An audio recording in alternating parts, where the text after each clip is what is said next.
So my name is Kat, and I'm raising money for the Innocence Project while I'm training for the San Francisco Marathon on July 28th, 2019. Full disclaimer before I even get into topics of discussion, basically I just want to make sure that it is known that a lot of the things that I'm talking about are not new.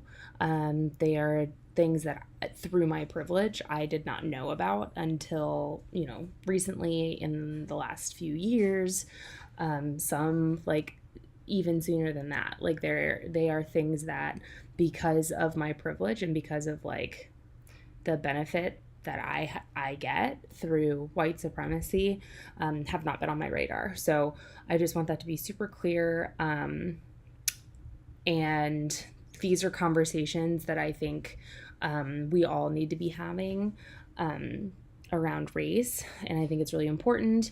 But I by no means think that I'm doing it the best way, or I'm not even sure I should be doing it at all, to be completely honest, because the education that I've gotten has been from women of color on like Instagram, and I have a lot of like privileges, and I feel like I've just really just seen like the tip of the iceberg as far as like my own issues that I need to work through. And I think it's difficult because there's a lot of spaces right now that white women honestly need to just shut up and listen. And so I'm feeling a little bit of conflict, honestly, about coming and like speaking my mind and like educating and things. So that's something that I'm working with as well.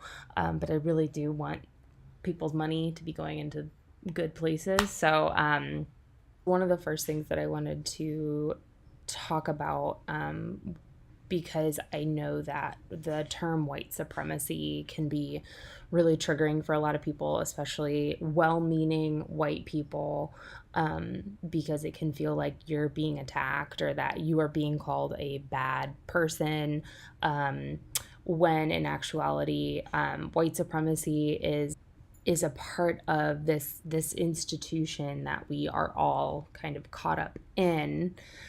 And that system is what's causing harm, and it is where the like fear, where I think a lot of like white people are in fear or they feel uncomfortable. Or Layla Saad's workbook, Me and White Supremacy, I was actually like thinking about printing it off because I work in reentry. I work with the reentry population, and I was thinking of using it as a tool. And one of my coworkers found it on the printer, and it was like this big thing because it's, at first glance, that term white supremacy, you think of the Ku Klux Klan, you think of like white hoods and lynchings, and yeah, that shit's fucked up. But that's kind of more at the base of the pyramid as far as like racism goes, that like outward racism. However, there are a little bit more like nuanced ways that white supremacy comes out, such as white tears and the violence that those have inflicted upon people of color, white women specifically crying wolf about men. Makes me think of the Central Park Five, the four men who were convicted of rape in South Carolina, in Tallahassee, and the list goes on. There's an entire book about it called "Any Four Black Men Will Do: Rape, Race, and the Ultimate Scapegoat." So I mean, there's a history here where literally people have lost their lives, and a lot of these people that spent their lives in prison or were murdered before they could even be convicted were, of course, later exonerated due to DNA evidence. that's just one of the pieces of like white tears. Something that like I learned about recently that like I wasn't super aware of was like white women's tears when confronted with their own racism and when confronted with white supremacy and their privilege. Oftentimes, I mean, like I'm a crier. Raise your hand if you're a crier. So white women will go into spaces that are being held for either Black women, women of color, and when confronted with the reality of their privilege and the history of white supremacy, they will get upset, like visibly upset. And that is really harmful to people of color, because it's like, I'm sorry that you didn't realize that this was happening. This is my entire life, which is why I feel like a lot of people of color, like, they're exhausted with educating white people about white supremacy and about how it hurts them, how it's really hurtful to them, and these kind of like microaggressions of like you are being confronted and educated about a way that you are causing harm on a specific group of people, and instead of internalizing that and saying, okay, I've got some work to do, you turn around and you make it about you and you make yourself the victim instead of like allowing that person to have that moment to tell you what you did wrong. You're completely, what do they call it, like smoke and mirrors, like you're completely making it not about you. You're not taking responsibility. Or you are like crying and saying you're sorry and saying da da da, and then instead of them being able to like just have that moment and just have the space, they're having to like console you and tell you that it's okay and you're not a bad person. Not about if you're a bad person or not. There are a lot of white people that are really good people. That doesn't mean that you don't have racism running through your veins. Like, we've all been raised in this racist society and racial institutions. It's all based off of white supremacy, and so of course it's really hard to disconnect ourselves from that and to take those things and even notice things, like crying because you're upset because you just hurt someone's feelings. Like you may not think that's a harmful thing, that's white violence. That is like the epitome of that like microaggression, something that like you don't even realize. And that the other thing is like we're all fighting that, and so doing your own internal work and like figuring out what those prejudices and those biases and those things that you do that are causing harm to people of color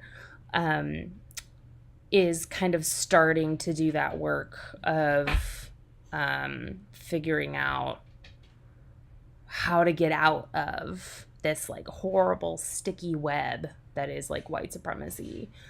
So I think that's all I have for now. That's kind of like where I'm coming from, as far as like where my head is at, as far as like working through my own issues, and also just set up the space to open it up to critique and open it up to the understanding that this is a very like personal explanation of like my understanding of things, and that they may not be correct, and that I may phrase things that may be hurtful, and I want to know because I want to do better. So if you're a person of color and you see this and then there is something that is triggering or something that I phrased in a certain way that is absolutely the opposite of what we're trying to do here, I encourage you to reach out if you feel like you can take that mental energy and do that. If you feel like this is helpful for you, if you feel like this is something that you'd like to start exploring on your own, feel free to give some money to the Innocence Project. I would also encourage you to check out, start following people on Instagram who don't look like you.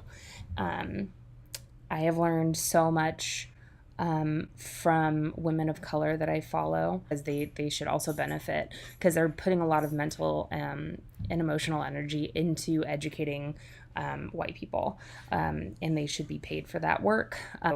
I utilize, I'm working through the Me and White Supremacy by Layla Sad. I know I've mentioned that several times, but if you're able to, it was free. I don't know if it's still free online, but I would encourage you to donate whatever you can.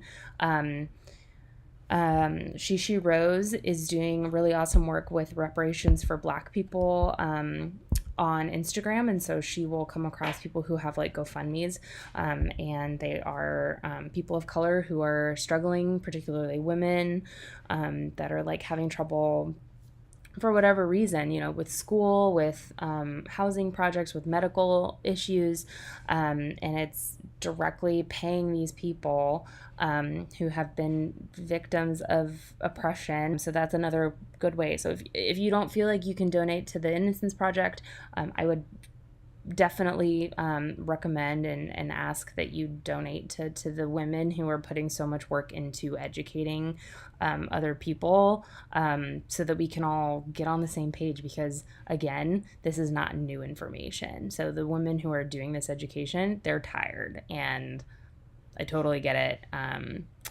And yeah.